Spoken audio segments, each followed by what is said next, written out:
During MediaTek's ongoing summit conference taking place over the next couple of days, the Taiwan-based chipmaker is announcing its latest 5G chipset called the Dimensity 9000. It's the world's first TSMC chip built on the 4nm process, which should improve performance while improving power efficiency. The new sub-6 GHz 5G chipset is the first smartphone chip to use a Cortex-X2 core clocked at up to 3.05 GHz and is the world's first smartphone chip to include Bluetooth 5.3. The SoC is arranged in a 1+3+4 setup.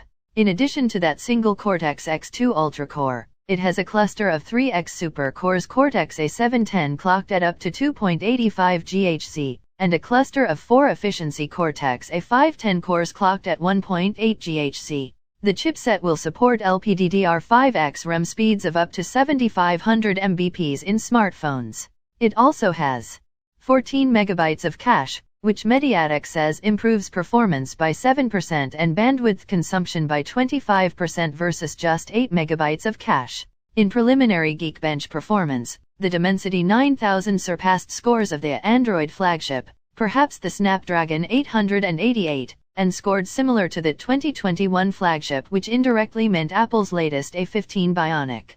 Surprisingly, it turns out to be that MediaTek has been working quietly on their new 4nm chipset, and they have managed to create a proper chipset that could go head-on with Qualcomm and Apple's in-house build silicone, the Bionic chipset. MediaTek didn't just stop there. They went on a big roller coaster ride with Xiaomi to showcase their powerhouse flagship-level chipset. The chipset is set to make its way to several Xiaomi devices, and it appears one of them will be the upcoming Poco F4 GT. As revealed by Xiaomi UI, the Poco F4 GT will be equipped with the Dimensity 9000. The device bears the codename Matisse and model number L10. Supposedly, the Poco F4 GT will be released in China as the Redmi K50 Gaming Pro. Matisse is expected to debut in December and will feature a 120Hz or 144Hz AMOLED, a fingerprint sensor made by Goodix or FPC, and a 64MP plus 13MP plus 8MP plus 2MP quad camera setup at its rear. The source claims there could be a version with the 108MP ISO M2 as well. In addition, Xiaomi will utilize the Dimensity 9000's sibling, the 5nm Dimensity 7000, on another imminent phone. The phone in question is tipped to be the Redmi K50 Gaming Standard Edition. That phone is said to be exclusive to China and bears the codename and model number Rubens and L11A respectively. Rubens is expected to feature a 64MP main camera as well, but the sensor here is the ISOCELL GW3, as opposed to the IMX686 on Matisse.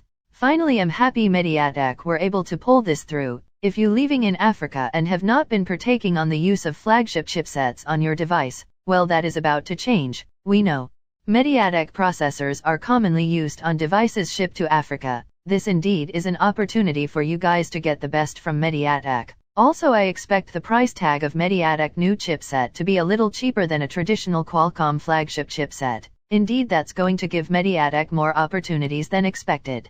That it, guys. Please make sure to subscribe for your daily smartphones updates.